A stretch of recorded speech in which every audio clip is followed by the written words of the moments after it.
I swear I'm a film critic. Isn't it rich? Are we a pair? Me here at last on the ground, and you in midair.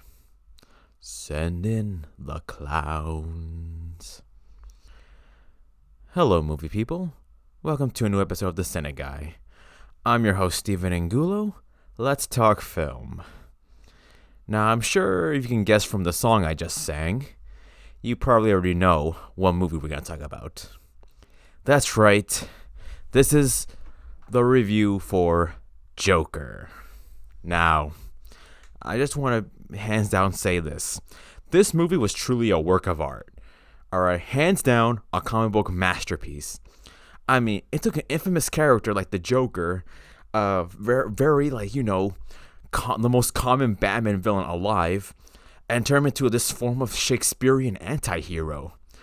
And it's just remarkable. Like, the film was so poetic and like so artistic. Like, I didn't even believe I was watching a Batman film. No, this was like straight. This wasn't a typical comic book film. No, there's no out of this world fantasy universe that helps us forget about the real world and dive into the cosmos, like with Endgame or like any other superhero movie. No, with this one, we instead dive into the real world. That's right. We're not watching this to forget about our troubles. This is a reminder of just how far our troubles can go to the point that we immediately lose ourselves.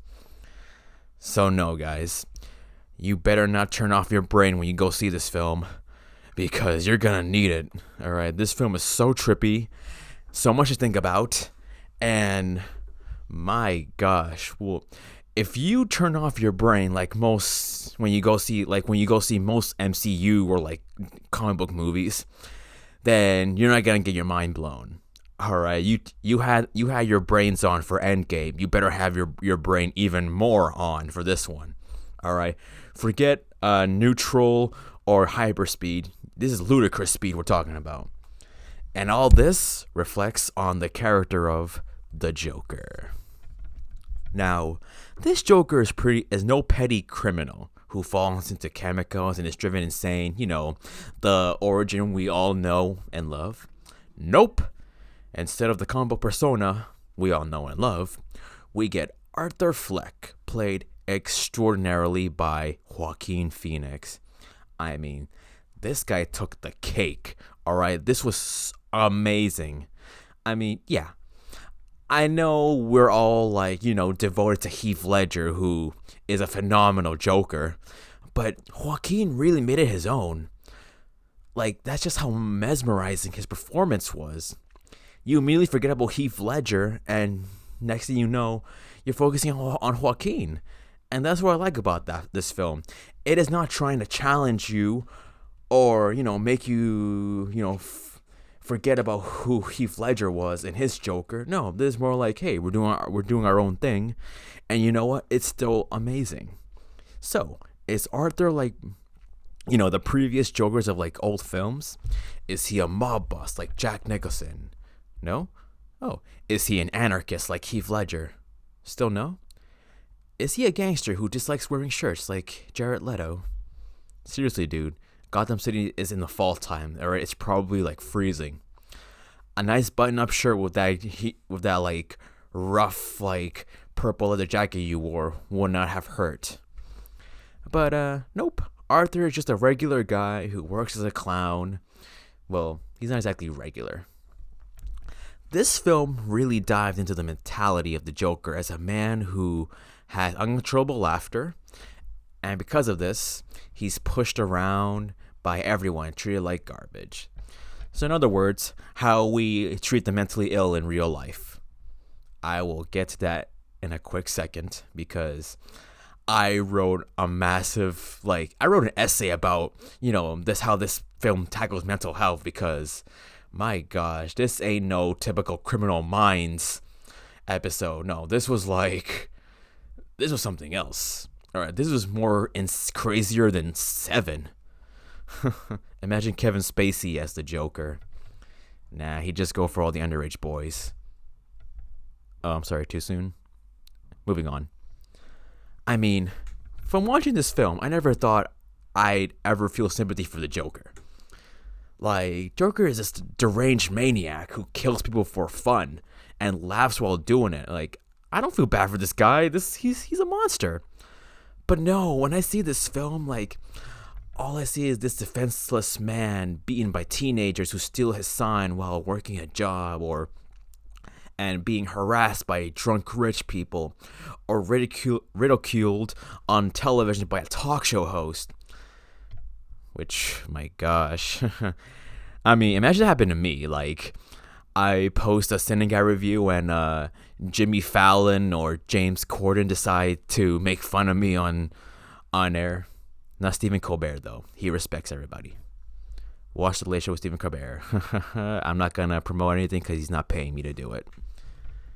But yeah, you just feel awful for this guy. You feel awful. You feel awful inside. Like, no one deserves to be treated this way. And after all the abuse, there's no telling when someone is gonna crack. I mean, we all have our limits. Like, I work in retail. All right, when an angry quote unquote Karen is pissing me off because she didn't get her way, like, I'm here restraining myself, keeping a fake smile because I want to strangle that bitch. Sorry. So yeah, you have no idea when someone's limit has been reached. That's exactly what Arthur did. Alright, he was like, no more. He put on the Joker makeup, he killed a couple of people, and danced his way into a new self-made person.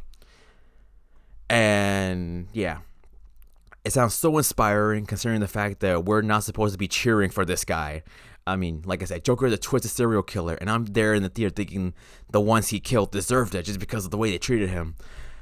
I mean, we're applauding a monster when we're not supposed to. Like, this guy killed Jason Todd with a crowbar and tricked the Bat family into thinking he cut off their faces. And I'm here being like, yeah, you go, bro. And he's like dancing. And my favorite scene was like, he's dancing down the steps after going on full on Joker. And all you hear is that Rock and Roll Part 2 playing. You know, the kind of the songs they play at football games. And you're here thinking like, you know what? I'm more excited for Joker coming to his full potential than the Super Bowl. So that's something else. Well, that was the Joker. Although this isn't technically him. Alright, it's Arthur. Alright, we're not cheering for Joker. We're cheering for Arthur. We want him to be better. Because unlike most forms of the Joker, we're given a backstory that displays his human side. It really reminded me of the Killing Joke comic. That Joker used to be a failed stand-up comedian who lost his wife and unborn child. That could drive anybody to madness. He even tells Batman that it's too late for him to seek any help. He's too far lost in his insanity that even a helping hand couldn't save him. And so yeah, that's exactly what happens to Arthur. Nobody lends a helping hand, and next thing you know, it's too late. He's gone. He's no longer Arthur Fleck. So yeah, I do like the discussion a character like Arthur opens up. It especially opens our minds of like the issues with mental health. Like, I believe this film is a testament to mental illness and the upsetting reality of those who suffer from it. Like, Arthur has a disorder that causes him to laugh uncontrollably in, like, you know, inappropriate situations, like on the bus or while putting on a show. He has to carry a card explaining what's wrong so people can understand that, okay, I'm not crazy, I can't help it. But like the real world with many people with disorders, nobody understands. They quickly assume, ew, weirdo or freak. Wow, folks, we're some deranged human beings. I mean, we're the crazy ones because we're here treating these people differently just because they're different. I mean, I know for a fact that happens to many people here in the real world. How many people have made dirty looks to those with Down syndrome or autism? Huh? I've seen plenty. Just like maybe walking down the street or on the train. People hate what they don't understand. And it just shows how much society doesn't care about mental disorders. Arthur gets medications from a health clinic which immediately loses its funding, so now he can't get the help he needs. So congratulations, folks. You can thank the government for creating a killer clown. Oh boy. So yeah, When you have nowhere to turn for help, you're left with finding answers on your own. And in Arthur's case, he turned to murder as a resolution. When those businessmen beat him on the train, he shot them down in self-defense. Well, the third one he executed. Let's face it, they deserved it, alright? Earlier they kind of harassed a woman, so look at that. Look at that, ladies. Joker respects you. Unless you're Harley Quinn, then that's a different story. Well, Arthur respects you, just not Joker. There we go. Oh my gosh. So yeah. When the businessman beat him, he shot him down. When his old co-worker sold him out, he stabbed him in the eye with scissors. And when the talk show host, Murray Franklin, played by the great Robert De Niro, man, Bob, you were such a big jerk in this one. Like, I love you and respect you, but you kind of got what you deserved when you invited Joker on the show just to mock him, and then you get shot on live television. Okay, that scene was memorable. All right, here's what happened. Arthur gets called into the show. He's in full clown makeup, and he goes off on on why he shot those three on the train and how society treats people like him terribly, and delivers the greatest punchline ever. What do you get when you put a mentally ill person in a society that treats him like trash? You get what you deserve. And I can't believe I'm saying this, but those people truly did deserve it. Bang. Now, laughing isn't just Arthur's illness. No. He's also very delusional. Because it turns out his mother, Penny Fleck, had adopted him and allowed her boyfriends to always abuse him and push him around and beat him. Now, that level of psychological trauma can lead a kid to grow up to have, to be vulnerable and have, be messed up in the mind.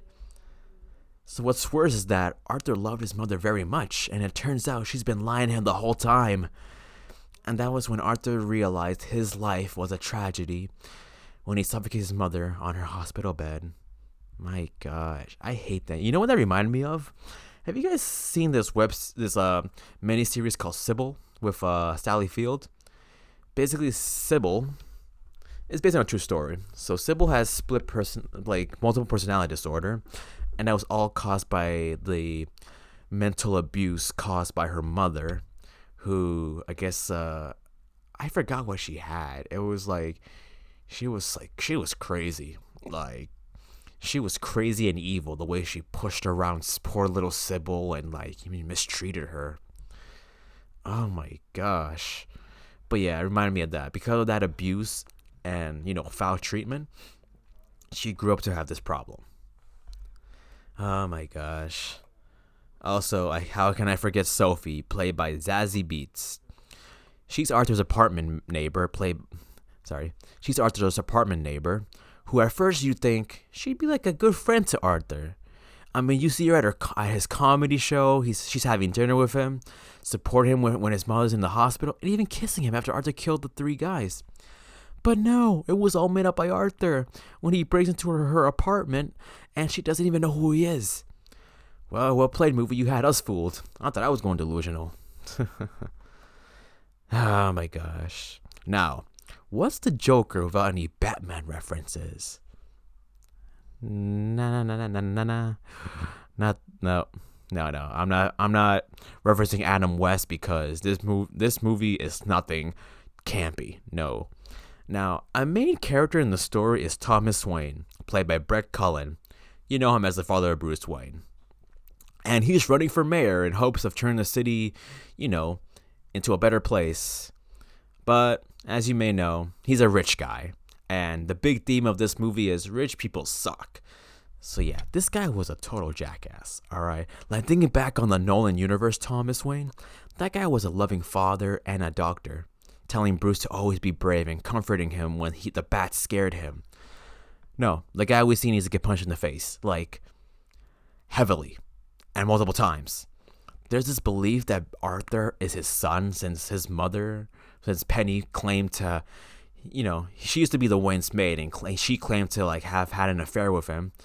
But when confronted, Thomas reveals that Penny was delusional and checked her into Arkham Asylum, which of course she believed was just a way to hide their affair.